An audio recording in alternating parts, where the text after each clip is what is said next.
Top news. వచ్చే ఎన్నికలకు party వర్గాలను సన్నద్దం చేసే నిమిత్తం నిర్వహించే సిద్ధం సభల పరంపరలో భాగంగా రాయలసీమ ప్రాంతానికి సంబంధించిన సభను ఫిబ్రవరి 2వ వారంలో అనంతపురంలో నిర్వహించాలని వైఎస్ఆర్ కాంగ్రెస్ పార్టీ నిర్ణయించింది. తిరుపతిలో మంత్రి పెద్దిరెడ్డి రామచంద్రారెడ్డి అధ్యక్షతన తిరుపతిలో సన్నాహక సమావేశం జరిగింది. ఆ సమావేశంలో డిప్యూటీ సీఎం అంజాద్ బాషా, మంత్రులు ఉషశ్రీ చరణ్, ఆర్కే రోజా, రాయలసీమలో 7 పార్లమెంట్ నియోజకవర్గాలకు సంబంధించిన ఎమ్మెల్యేలు, ఇన్ఛార్జీల ఎంపీలు, ఎమ్మెల్యేలు, నియోజకవర్గ ఇన్ఛార్జీలు పాల్గొన్నారు. సమావేశం అనంతరం ఏర్పాటు చేసిన మీడియా సమావేశంలో మంత్రి పెద్దిరెడ్డి మాట్లాడారు. ఒక ప్రత్యేకత కూడా ఉంటుంది. ఎందుకంటే ఈ రాయలసీమ జిల్లాల్లోనే వైఎస్ఆర్ కాంగ్రెస్ పార్టీ గతంలో కూడా చాలా మంచి పెర్ఫార్మెన్స్ చేసింది. అప్పుడు పొరపాటున 3 నియోజకవర్గాలు ఓడిపోవడం జరిగింది. ఇప్పుడు ఆ 3 నియోజకవర్గాలు కూడా గెలవల్ల మొత్తము 50 స్థానాలలో సత్యవేడతో కలిపి 50 స్థానాలలో అన్నింటిలో కూడా గెలవాలని చెప్పి మనం దానికి సమాయత్తం కావాలని చెప్పి అది ఎన్నికల కేడర్ సమావేశమైనా కూడా ఎన్నికలకు సమాయత్తమయ్యే విధంగా ఆ సమావేశాన్ని మనం జరుపుకోబోతూ ఉన్నాం. మన ప్రీతం నాయకుడు ముఖ్యమంత్రి జగన్ రెడ్డి గారు ప్రధానంగా దాంట్లో వారు ప్రసంగించేదే కాకుండా ఒక సూచన వారు దిశా నిర్దేశం వారు చేస్తారు ఎన్నికల గురించి. మరి దీనికి ఎక్కువ ప్రాధాన్యత ఇవ్వాలని చెప్పి శాసనసభ్యులందరినీ కూడా కోరడం జరిగింది. ఆ విధంగానే అందరూ కూడా ఈ సమావేశానికి సిద్ధమయ్యారు. ఇప్పుడే ఒక పోస్టర్ కూడా రిలీజ్ చేశాము, ఎన్నికల యుద్ధానికి సిద్ధం అని చెప్పి. ఈ సిద్ధం పోస్టర్ కూడా ఈ ఎన్నికలకు సిద్ధం అని చెప్పి మనం ఏదైతే చెప్తా ఉన్నామో ఆ విధంగానే ఎన్నికల సమాయత్త సభ అవుతుంది కేడర్ మీటింగ్ రాయలసీమ జిల్లాల్లో. తప్పకుండా ఇది రాష్ట్రంలోనే పెద్ద సభగా జరగాలని చెప్పి మనం ఆ శాసనసభ్యులందరినీ కోరాము. వారు కూడా ప్రతి ఒక్కరు కూడా శ్రద్ధ తీసుకొని ఈ సమావేశాన్ని విజయవంతం చేయాలని చెప్పి వారు కూడా కోరడం జరిగింది. ప్రస్తుతానికైతే 3వ తేదీ ఉన్నది ఈ సమావేశం. ఏలూరు సభ పోస్ట్పోన్ చేసి 3వ తేదీ జరుగుతోంది కాబట్టి మళ్ళా 3 తర్వాత ఒక వారం లోపల మళ్ళా తేదీలు కూడా నిర్ణయిస్తాం. 10 కానీ 11 కానీ మన పార్టీ నిర్ణయాన్ని బట్టి ఆ తేదీ కూడా నిర్ణయిస్తారు.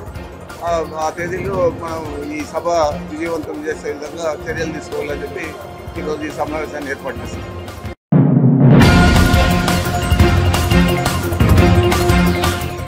చంద్రుడికి గ్రహణం వీడినట్లే బాబుకు కూడా గ్రహణాలు వీడిపోతున్నాయని ఎమ్మెల్సీ అశోక్ బాబు అన్నారు. సోమవారం మంగళగిరి టీడీపీ జాతీయ కార్యాలయంలో ఆయన విలేకరుల సమావేశంలో మాట్లాడారు. చంద్రబాబు మీద జగన్ పెట్టిన కేసులన్నీ గ్రహణాల మాదిరిగానే ఒక్కొక్కటి వీడిపోతున్నాయి. హైకోర్టులో చివాట్లు తినడం, సుప్రీంకోర్టుకు వెళ్లడం జగన్ కు ఆనవాయితీగా మారింది. ప్రతి చిన్న కేసులో సుప్రీంకోర్టుకు వెళ్లే జగన్ తన కేసులో ఎందుకు 3000 వాయిదాలు తీసుకున్నారు? కోడికత్తి కేసులో 5 ఏళ్లు అవుతున్నా నిందితుడికి బెయిల్ రాకపోవడానికి కారణం జగన్ కోర్టుకు వెళ్లి సాక్ష్యం చెప్పకపోవడమేనని అశోక్ బాబు అన్నారు. చంద్రుడికి సూర్యుడికి గ్రహణాలు పడటం సహజం, మళ్ళీ ఆ గ్రహణాలు కూడా విడిపోతాయి. అలాగే చంద్రబాబు నాయుడు మీద జగన్మోహన్ రెడ్డి పెట్టిన కేసులన్నీ ఒక గ్రహణాల మాదిరిగా ఒక్కొక్కటి విడిపోవడం జరిగింది. ఇవాళ ఇన్నర్ రింగ్ రోడ్డు మీద ఏదైతే హైకోర్టు ముందస్తు బెయిల్ ఇచ్చిందో ఆ బెయిల్ రద్దు చేయాలని చెప్పి ప్రభుత్వం సుప్రీంకోర్టుకి వెళ్తే దాదాపు సుప్రీంకోర్టు ప్రభుత్వాన్ని చివాట్లు పెట్టి ప్రభుత్వం వేసిన ఎస్ఎల్పిని డిస్మిస్ చేయడం జరిగింది. ఈ కేసులో అసలు 420 అప్లై కాదు, మీరు ఏ రకంగా దీన్ని రద్దు చేయమని కోరుతున్నారని కొన్ని ప్రశ్నలు అడిగితే ప్రభుత్వం దగ్గర సమాధానం లేదు. అందుకని సుప్రీంకోర్టు ఇవాళ ఆ ముందస్తు బెయిల్ రద్దు కోసం వేసిన పిటిషన్ని, ప్రభుత్వం ఏదైతే పిటిషన్ వేసిందో దాన్ని రద్దు చేసింది, అంటే రిజెక్ట్ చేసింది. ఇప్పటికైనా జగన్ ప్రభుత్వానికి బుద్ధి వస్తుందా? ప్రత్యేకించి జగన్కి బుద్ధి రాదు, ఎందుకంటే అతను ఒక సైకో. ప్రతి చిన్న విషయంలో సుప్రీంకోర్టుకి వెళ్ళే జగన్మోహన్ రెడ్డి తన కేసుల్లో ఎందుకు దాదాపు ఇవాళ 3000 వాయిదాలు తీసుకున్నాడు అన్ని కేసులు కలిపితే. అతి భయంకరమైన కేసు కోడికత్తి కేసు. 5 సంవత్సరాలు పెట్టి నిందితుడికి బెయిల్ రాకపోవడం కారణం ఏంటంటే ఇతను వెళ్ళి కోర్టులో సాక్ష్యం చెప్పకపోవడం. అంటే ఇంతకంటే భయంకరమైన మనిషి మనం చూడలేం. ఒకప్పుడు ఆ కొలంబియాలో డ్రగ్ మాఫియా వాళ్ళు ఉంటారు, వాళ్ళే ఇతని మీద కొంచెం బెటర్ అనిపిస్తున్నారు.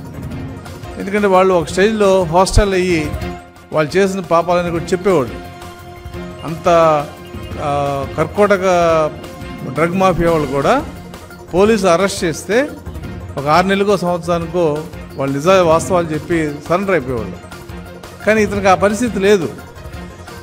ఎన్ని కేసులు, అక్రమ కేసులు నువ్వు స్కిల్ డెవలప్మెంట్ మీద పెట్టావు, 3,000 అన్నావు, ఏది అవినీతి, అక్కడి నుంచి 25 కోట్లు పార్టీకి ఫండ్గా వచ్చిందన్నావు. స్పష్టంగా కోర్టు అడిగింది అవినీతి ఎంత అని, చెప్పలేదు. ఏమనంటే కోర్టులో సాక్ష్యాలు ఉన్నాయి కాబట్టి జగన్మోహన్ రెడ్డిని అరెస్ట్ చంద్రబాబు నాయుడిని అరెస్ట్ చేశారు. ఏం సాక్ష్యాలు చెప్పావు నువ్వు? ఏం చెప్పలేదు కదా. నీ మీద ఉన్న సాక్ష్యాలతో పోల్చుకుంటే చంద్రబాబు నాయుడు గారి మీద ఒక్క సాక్ష్యం కూడా ఇంతవరకు నువ్వు పెట్టిన 5 అంశాలు, skill development, liquor case, inner ring road, అలాగే శాండ్ మీద కానీ లేదంటే ఫైబర్ నెట్ మీద కానీ నువ్వు ఒక్క అంశంలో కూడా సాక్ష్యం అనేది చూపించలేకపోయావు. మరి నీ మీద ఉన్న కేసులు 1,00,000 కోట్ల అవినీతి మీద కోర్టు కూడా కామెంట్ చేసింది. ఇంత భయంకరమైన అవినీతిని మేము ఎప్పుడు చూడలేదని చెప్పి సుప్రీంకోర్టు ఒక సందర్భంలో.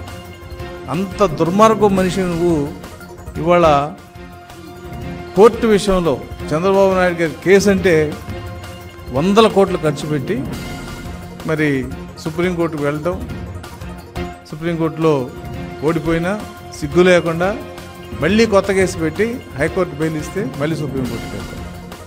ఇది ఒక ఆనవాయితీ అయిపోయింది. మేము అడుగుతున్నాం తెలుగుదేశం పార్టీ తరఫున, నీ అబ్బగారి సొమ్ము కాదు గవర్నమెంట్ సొమ్ము అంటే, ఓన్లీ ట్రస్టీ. ఈ అధికారం నీకు ఎవరిచ్చారు? సుప్రీంకోర్టుకి వెళ్ళే అధికారం. దానికి ఒక జ్యుడిషియల్ రివ్యూ ఉంటుంది. నువ్వు టెండర్లకి జ్యుడిషియల్ రివ్యూ పెడుతున్నావు కదా, దీనికి ఎందుకు రివ్యూ పెడతలా? ఏమనంటే నీ అడిషనల్ అడ్వకేట్ జనరల్ వాడు అథారిటీ, ఆయన మొత్తం సిఆర్పిసికి ఐపీసీకి ఆధారం. ఆయన చెప్తే సుప్రీంకోర్టుకి వెళ్ళటమే. లేదు, చంద్రబాబు నాయుడు మీద ఏ బెయిల్ ఇచ్చినా స్టే వచ్చినా సుప్రీంకోర్టుకి వెళ్ళి రద్దు చేయించాలి. ఇది ఒక పాలసీని ఇది. కానీ ఇంత దుర్మార్గ పాలన జరిపే నీకు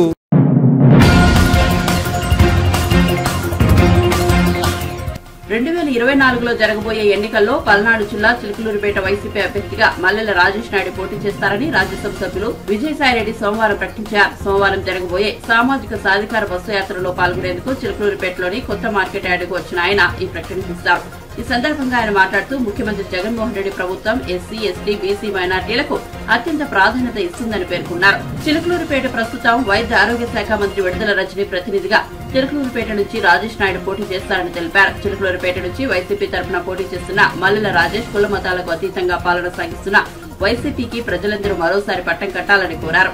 ఆయనతో పాటు ఎమ్మెల్సీ మరి రాజశేఖర్, ముఖ్య నాయకులు పాల్గొన్నారు.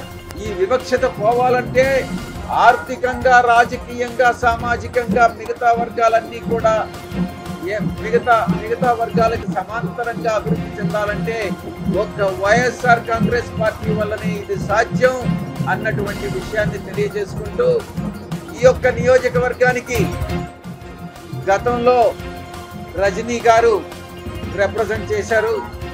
ఆమె రాష్ట్ర స్థాయి నాయకురాలిగా ఈరోజు ఎదిగారు బీసీ సామాజిక వర్గంలో. ఇదే బీసీ సాధికారతకి ఒక చిహ్నం, నీ యొక్క నియోజకవర్గం ఒక చిహ్నం. అదే రకంగా ఆమె ప్రతినిధిగా ఇక్కడ చిలకలూరిపేట నియోజకవర్గం నుంచి 2024 జరగబోయేటటువంటి సార్వత్రిక ఎన్నికల్లో మల్లెల రాజేష్ నాయుడు గారు పోటీ చేయబోతున్నారు వైఎస్ఆర్ కాంగ్రెస్ పార్టీ అభ్యర్థిగా. కొన్ని వదంతులు, పుకార్లు వస్తా ఉన్నాయి. ఏదో రాజేష్ నాయుడు గారిని మారుస్తారు అన్నటువంటిది. అది ఏది నమ్మాల్సినటువంటి అవసరం లేదు. రాజేష్ నాయుడు 2024 సార్వత్రిక ఎన్నికల్లో చిలకలూరుపేట నుంచి వైఎస్ఆర్ కాంగ్రెస్ పార్టీ అభ్యర్థిగా పోటీ చేస్తారు, గెలుస్తారు అన్నటువంటి నమ్మకం మనందరికీ కూడా ఉంది.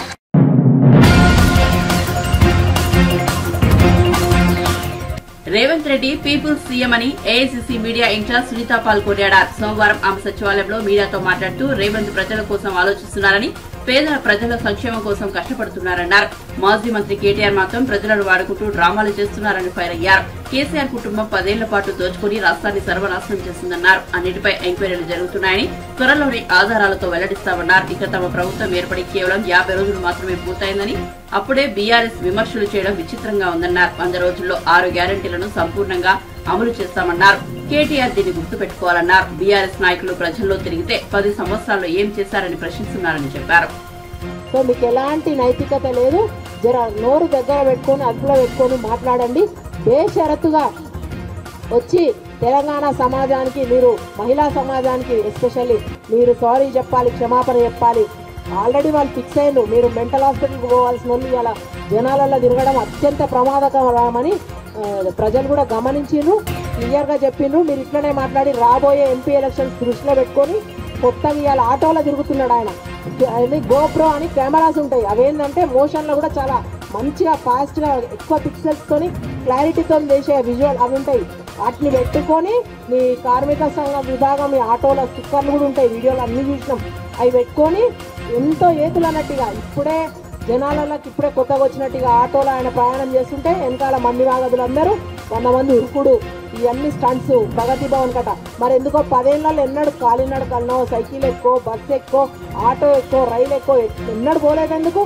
ఇవాళ ప్రజలు ప్రతిపక్షంలో ఉండమని చెప్పినాక ఇవాళ సోయి తెచ్చుకొని ఇవాళ ఆటో ఎక్కినా. మీరు వాళ్ళ కష్ట నష్టాల గురించి ఏనాడు పట్టించుకోలేదు. మీరు ఇప్పుడు డ్రామాలు షూరు చేసారు.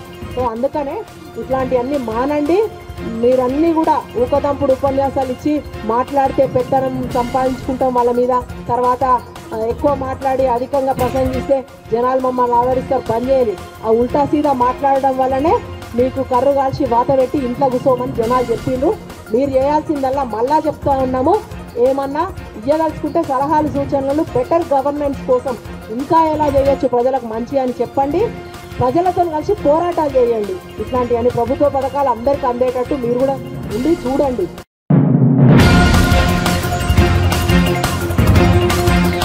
రాష్ట్రంలోని గ్రామ పంచాయతీలకు ఎన్నికలు నిర్వహించేదాకా ప్రస్తుత సర్పంచులనే కొనసాగించాలని బీజేపీ మధ్యప్రదేశ్ రాష్ట్ర ఇన్ఛార్జ్ మురళీధర్ రావు కోరారు. ఫిబ్రవరి 1తో ముగియనున్న సర్పంచుల పదవీ కాలాన్ని మరికొంత కాలం పొడిగించాలని విజ్ఞప్తి చేశారు. సర్పంచుల బిల్లులను రాష్ట్ర ప్రభుత్వం ఇంకా చెల్లించలేదని గుర్తు చేశారు. సోమవారం ఆయన బీజేపీ స్టేట్ ఆఫీస్ లో మీడియాతో మాట్లాడారు. బీఆర్ఎస్ హయాంలో జరిగిన అవినీతిపై విచారణ ముందుకు పడటం లేదని, బీఆర్ఎస్ అధినేతతో కాంగ్రెస్ ప్రభుత్వం కుమ్మక్కైందని ఆరోపించారు. జనవరి 29 ఇప్పటి వరకు ఒక్క అడుగు ముందుకు దర్యాప్తు విషయంలో ముందుకు పోలేదు. స్పెషల్ ఇన్వెస్టిగేషన్ టీమ్ సిట్ గాని లేకపోతే ఇంకెలాంటి దర్యాప్తు గాని, అంటే అటు కాళేశ్వరం విషయంలో మౌనం కాదు, ఇటు ఓఆర్ఆర్ విషయంలో కూడా పూర్తిగా మౌనము. ఒక్క అడుగు కూడా ముందుకు సాగట్లేదు. ఇది ఏంటి అనేటువంటి విషయం నేను అడుగుతున్నా. ఇది ఒక రహస్యమైనటువంటి విషయం. ఇందులో రహస్యం ఉంది అనేటువంటి విషయం నేను ఖచ్చితంగా భావిస్తున్నా. మూడో ప్రధానమైనటువంటి అవినీతి స్తంభం బీఆర్ఎస్ ప్రభుత్వానికి మూడో అవినీతి స్తంభం, ఒకటి కాళేశ్వరం, 2 ఓఆర్ఆర్, మూడో అవినీతి స్తంభం ధరణి విషయంలో రైతులకు బాధ జరిగింది, రైతులకు నష్టం జరిగింది, దానిలో ఉండేటువంటి తప్పులు లోటుపాట్లు ఇది ఒక పక్క. నేను దానికి వెళ్ళట్లే, దాన్ని ఇంప్రూవ్ చేయాలి, అది వేరే విషయం. కానీ ధరణిని ఉపయోగించి ల్యాండ్ సెటిల్మెంట్స్ డిస్ప్యూట్స్ దూరంగా ఎంత పెద్ద స్కాండల్ అనేటువంటి విషయాన్ని తెలంగాణ ప్రస్తుతం ఉండేటువంటి ముఖ్యమంత్రి అప్పుడు ప్రచారంలో చర్చించడం జరిగింది.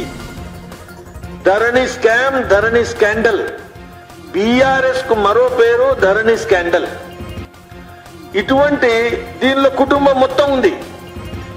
ఇది మేమందరం ప్రజలందరూ కూడా బాధపడ్డారు, చర్చిస్తారు.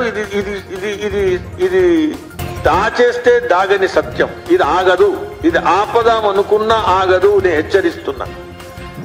ఇటువంటి ధరణి స్కామ్ విషయంలో ఇంప్రూవ్మెంట్ గురించి మాట్లాడుతున్నారు. ధరణి స్కామ్ విషయంలో ఈ ప్రభుత్వం ఒక్క అడుగు ముందుకేయలేదు, దర్యాప్తు కోసం ఒక్క అడుగు కూడా ముందుకేయలే. అంటే కాళేశ్వరం కావచ్చు, ధరణి కావచ్చు, ఓఆర్ఆర్ కావచ్చు, ఇవన్నీ కూడా ఏం సూచిస్తున్నాయంటే ఈ 50 రోజుల తర్వాత ఈ ప్రభుత్వము బీఆర్ఎస్ ప్రభుత్వంతో వాళ్ళ నాయకులతో కుముక్కైంది, లాలూచి పడుతున్నారు. ఇది గివ్ అండ్ టేక్ సెటిల్మెంట్ల భాగంగా మారుతున్నది. రాజకీయంగా ఉపయోగించుకోవడం కోసం కూడా ఇది వాడబడుతున్నది. అందరు అంటుండొచ్చు తిట్టుకుంటున్నారని. ఈ తిట్టుకునే నాటకం మొదలుంది, ఇప్పుడుంది, రేపు కూడా ఉంటది. ఎంత ఎక్కువ తిట్టుకుంటే అంత దొంగతనం ఉన్నట్టు. వీళ్ళు తిట్టుడు ఒక నాటకం, విమర్శించుకోవడం ఒక నాటకం, ప్రశ్నించుకోవడం ఒక నాటకం. ఎవరు కూడా ఇంతవరకు దర్యాప్తు చేయకపోవడం, ఎవరిని పిలిచి అడగకపోవడం, ఎక్కడ కూడా ఎఫ్ఐఆర్ లేదు, ఛార్జ్ షీట్ లేదు, ఎక్కడ కూడా ఇన్వెస్టిగేషన్ లేదు, ఎక్కడ కూడా ఇంటరాగేషన్ లేదు, ఎక్కడ కూడా ఎక్స్ప్లెనేషన్ లేదు, ఏది లేదు. 50 రోజులు గడిచినాయి. వీళ్ళు అనుకుంటారు ఏంటంటే తెలంగాణ ప్రజలు మర్చిపోతారని అనుకుంటున్నారు. భారతీయ జనతా పార్టీ తెలంగాణ ఈ ప్రజల పక్షాన్ని నిలబడి మరవడానికి వీల్లేదు. మిమ్మల్ని కూడా ప్రశ్నిస్తాము, విడిచిపెట్టేది లేదు అని నేను హెచ్చరిస్తున్నా. అందుకని మిత్రులారా, నేను ఒకటే చెప్తున్నా, కాంగ్రెస్ బీజేపీకి వ్యతిరేకంగా బీఆర్ఎస్ ను ఒక రాజకీయ పావుగా వాడుకోవడం కోసం ఈ యొక్క స్కామ్లను, ఈ యొక్క స్కాండల్లను ఉపయోగిస్తున్నది.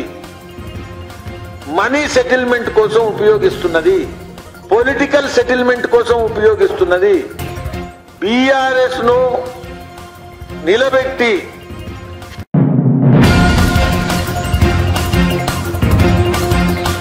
వైసీపీ పాలనలో బీసీలు భయపడుతున్నారని మాజీ మంత్రి కొల్లు రవీంద్ర అన్నారు. సోమవారం మంగళగిరి టీడీపీ జాతీయ కార్యాలయంలో ఏర్పాటు చేసిన విలేకరుల సమావేశంలో ఆయన మాట్లాడారు. వేల మంది బీసీలపై జగన్ అక్రమ కేసులు పెట్టించారు. ఎంతో మంది బీసీలపై దాడులు, దౌర్జన్యాలు చేసినా ఆయనకు ఇంకా దాహం తీరలేదు. తాజాగా పల్నాడు జిల్లా విద్యుత్ మండలంలో బంగారుపేట గ్రామానికి చెందిన బీసీ మత్స్యకారుడు చెవిటిపల్లి దుర్గారావును పోలీసులు బెదిరించడంతోనే అతను ఆత్మహత్య చేసుకున్నాడు. బీసీ కార్పొరేషన్ నుంచి ఒక్క పైసా సాయం చేయలేదు. బీసీలకు హక్కుగా రావాల్సిన పథకాలన్నీ రద్దు చేశారు. పేద మత్స్యకారుడి మృతికి కారణమైన ప్రభుత్వం తగిన మూల్యం చెల్లించుకోక తప్పదని కొల్లు హెచ్చరించారు. దుర్మార్గుడైనటువంటి ఈ ముఖ్యమంత్రి జగన్మోహన్ రెడ్డి వందల మంది బీసీలను పొట్టన పెట్టుకుని వేల మంది మీద అక్రమ కేసులు పెట్టి దాడులు చేసి, దౌర్జన్యాలు చేసి, ఇంకా దాహం తీరని విధంగా మరి నిన్న పల్నాడు జిల్లా మాచర్ల నియోజకవర్గం వెల్దుర్తి మండలం బంగారుపేట గ్రామానికి చెందినటువంటి ఒక బీసీ మత్స్యకార సోదరుడు చెవిటిపల్లి దుర్గారావు అనే ఒక మత్స్యకారుడిని పొట్టన పెట్టుకున్నాడు ఈ ముఖ్యమంత్రి జగన్మోహన్ రెడ్డి.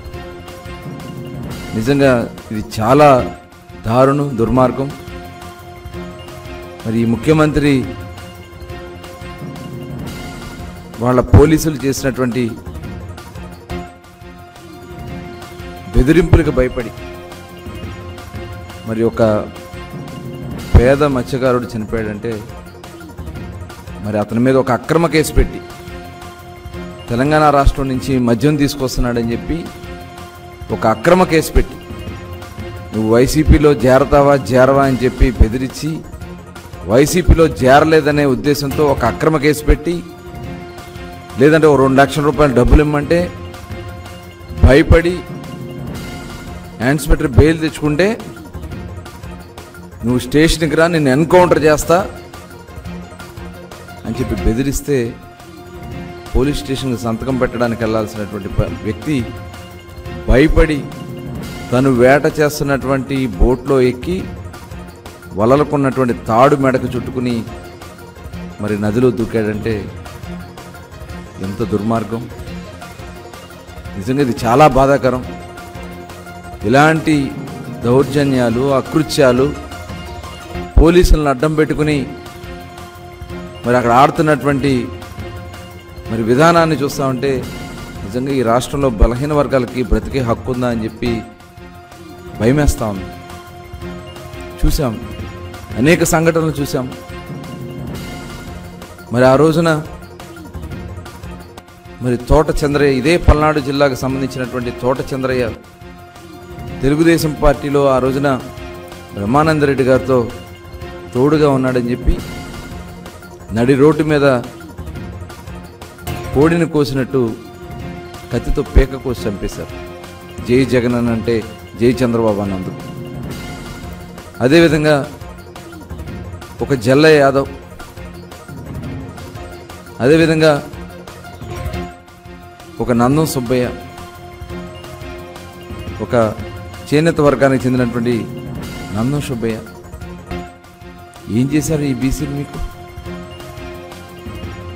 పద్మ అని చెప్పి ప్రకాశం జిల్లా చీరాలకు సంబంధించినటువంటి ఒక మత్స్యకార మహిళ వైసీపీలో చేరమంటే చేరలేదని చెప్పి వివస్త్రత చేస్తే సిగ్గుతో ఆత్మహత్య చేసుకుంది బిడ్డ. ఆ మహాతల్లి.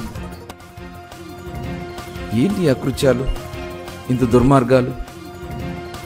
నిన్న కాక మొన్న చంద్రబాబు నాయుడు గారి అరెస్టు సందర్భంలో శ్రీకాకుళానికి చెందినటువంటి ఒక రెడ్డిక సోదరులు, బీసీ సామాజిక వర్గానికి సంబంధించినటువంటి రెడ్డిక సోదరులు సైకిల్ యాత్ర చేస్తూ రాష్ట్రం అంతా పర్యటన చేసుకుంటూ కుప్పం వరకు వెళ్ళాలనే ఉద్దేశంతో పొంగనూరు చేరుకున్నప్పుడు వాళ్ళని బట్టలు ఊడదీసి మరి రోడ్డు మీద మోకాళ్ళ మీద కూర్చోబెట్టారంటే ఏమవుతోంది ఈ రాష్ట్రంలో?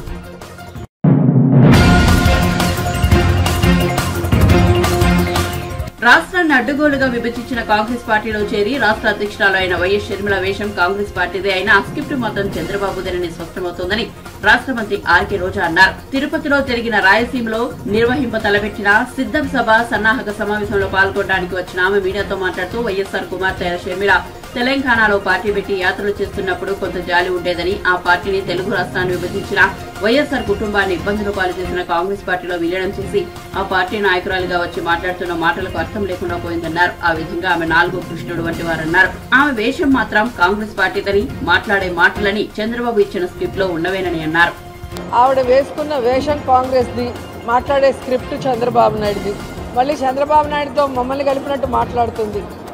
ఆవిడ చంద్రబాబు నాయుడిని కలిసిన తీరు మీరు చూశారు, పవన్ని కలిసిన తీరు చూశారు. కాబట్టి ఈరోజు ఆమె మాటలకి క్రెడిబిలిటీ లేదు అనేది కూడా స్పష్టంగా చెప్తున్నారు. రాజశేఖర రెడ్డి గారి బిడ్డగా ఉన్నప్పుడు ప్రేమ అభిమానం ఉంటుంది రాజశేఖర రెడ్డి గారి అభిమానులకి. ఆమె తెలంగాణలో పార్టీ పెట్టినప్పుడు జాలి ఉండేది, పాపం ఈవిడ ఎండల్లో తిరుగుతుంది అనే ఉండేది. కానీ ఎప్పుడైతే ప్రజలు అసహించుకునే కాంగ్రెస్ని, ప్రజలు తరిమేసిన కాంగ్రెస్లో చేరి ఈ రాష్ట్రానికి మంచి చేస్తున్న వైఎస్ఆర్ కాంగ్రెస్ పార్టీకి నష్టం చేకూర్చాలనుకున్నప్పుడు షర్మిల మాటలకి అర్థం లేదని కూడా ఈ సందర్భంగా తెలియజేసుకుంటున్నాను. ఎందుకంటే షర్మిల గారు తెలంగాణలో పార్టీ పెట్టినప్పుడు స్పష్టంగా చెప్పింది, నేను ఇక్కడే పుట్టాను, ఇక్కడే చదువుకున్నాను, ఇక్కడే పెళ్లి చేసుకున్నాను, నా ప్రాణం ఉన్నంత వరకు ఈ తెలంగాణ ప్రజలకి కష్టం వచ్చినా నష్టం వచ్చినా అండగా ఉంటానని చెప్పింది.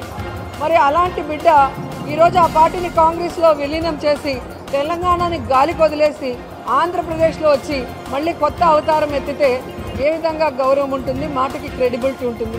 ఈరోజు జగన్మోహన్ రెడ్డి గారిని చూడండి, పావురాల గుట్టలో ఇచ్చిన ప్రామిస్ని ఫుల్ఫిల్ చేయడానికి ఎన్ని అవమానాలు, ఎన్ని కష్టాలు, ఎన్ని తప్పుడు కేసులు పెట్టి జైల్లో పెట్టినా ఏ రోజు కూడా ఎవరికి కమిట్ అవ్వలేదు, ఎవరికి తల ఉంచలేదు. ఈ రోజు వరకు ఎవరితో కలిసి పొత్తు పెట్టుకొని ఎన్నికలకు వెళ్ళలేదు. కాబట్టి ఎవరో ఏదో చెప్తే ప్రజలు నమ్మేస్తారనుకుంటే అది పిచ్చి, వాళ్ళ పిచ్చి. జగనన్న ఎవరితో పొత్తు పెట్టుకోవాల్సిన అవసరం లేదు, అది స్పష్టంగా ఆయన అనేక సార్లు చెప్పారు. భవిష్యత్తులో కూడా కేంద్రంలో ఎవరు అధికారంలోకి వస్తారో వాళ్ళు రాష్ట్ర ప్రయోజనాలకి సపోర్ట్ చేస్తే వాళ్ళకి బయట నుంచి సపోర్ట్ చేస్తానని చెప్పడం అనేది కూడా మీరు గమనించారు.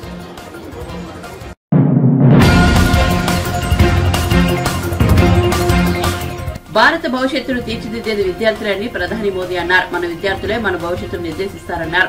కేంద్ర విద్యాశాఖ ఆధ్వర్యంలో ఢిల్లీలోని భారత్ మండపంలో జరిగిన పరీక్ష పే చర్చ కార్యక్రమంలో పాల్గొన్న ఆయన విద్యార్థులను ఉద్దేశించి మాట్లాడారు. పరీక్ష పే చర్చ కార్యక్రమంలో పాల్గొనడం తనకు కూడా ఓ పరీక్ష లాంటిదన్నారు. పరీక్షలకు సమయం ఆసన్నమవుతున్న నేపథ్యంలో ఆ అంశంపై ఆయన మాట్లాడుతూ గతంలో ఎన్నడూ లేని రీతిలో విద్యార్థులు చాలా ఇన్నోవేటివ్ గా మారినట్లు పేర్కొన్నారు. विद्यार्थी साथियों ने कुछ न कुछ इनोवेशन किए, अलग अलग प्रकार की आकृतियां बनाई है। नेशनल एजुकेशन पॉलिसी को आकृतियों में ढालने का प्रयास किया है।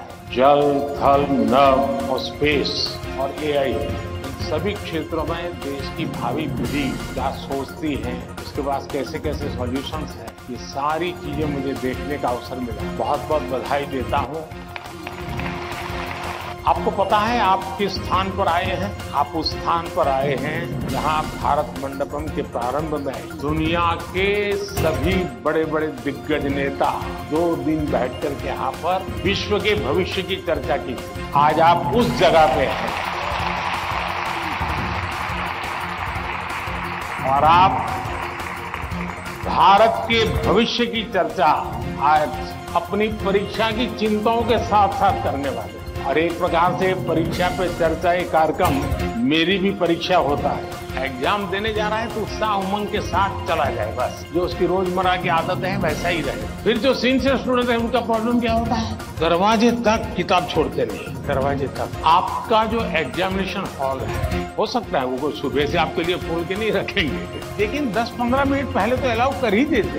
तो आराम से जैसे ही खुले अंदर पहुंच जाए और आराम से बैठिए मस्ती से, और दोस्ती बगल में तो एक आध चुटकुला सुना दीजिए, हंसी मजाक में पल 5-10 मिनट बिता दीजिए। कुछ नहीं है जान पाने, कम से कम एक डीप ब्रीथिंग करिए, बहुत गहरा सांस। आपके हाथ में क्वेश्चन पेपर आएगा तो आप कंफर्ट होंगे। पढ़ना क्या होता है? वो आया कि नहीं, वो देखा कि नहीं, कैसा है, पढ़ा नहीं। टीचर कहाँ दिखता है? CCTV camera. अरे आपका क्या काम है जी? सीसीटीवी कैमरा किसी भी कोने में पड़ा है, तेरा क्या ले रहा है जी? हम इन्हीं चीजों में लटके रहते हैं और वही बिना कारण हमारी शक्ति समय वेस्ट करता है। हमने खुद में ही खोए रहना चाहिए। माँ बाप हर बार अपने बच्चों को कोसते रहते, देख तू खेलता रहता है, देख वो किताबें पढ़ता, तू ये करता रहता है, देख वो पढ़ता है, यानी वो भी हमेशा उसी का उदाहरण देते हैं। तो फिर आपके दिमाग में भी यही एक मानदंड बन जाता है। कृपा करके माँ बाप इन चीजों से बचे। हमें अपने दोस्त में से ईर्ष्या भाव के बजाय उसके सामर्थ्य को ढूंढने का प्रयास करना चाहिए। अपने दोस्तों से स्पर्धा और ईर्ष्या के भाव में न डूबे। और मैंने तो ऐसे लोग देखे हैं कि खुद फेल हो जाए, लेकिन अगर दोस्त सफल हुआ है तो मिठाई वो बांटता।